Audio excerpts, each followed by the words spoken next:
Hi there, my name's Declan Shalvey. I'm a writer and artist from Ireland, and yeah, I'd like to talk to you about a book that I have coming out in October, November, called Time Before Time.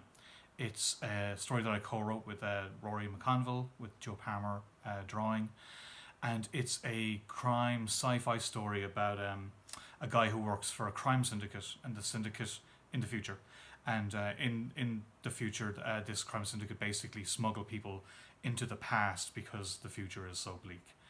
Um, it's kind of a it's essentially like a crime drama story with like that takes advantage of certain genre elements. So um, we're able to kind of tell bigger stories. It's kind of for me, it's kind of about our current obsession with disaster in contemporary culture, and paired with like how we have rose tinted.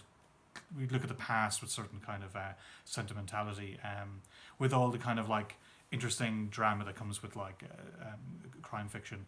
And speaking of crime fiction, I currently have a book that came out last year, right after the uh, COVID kind of hit. It was called BOG Bodies, which is set in Ireland. It's an Irish crime story about this gangster who's stuck in a bog, being chased down by his former associates.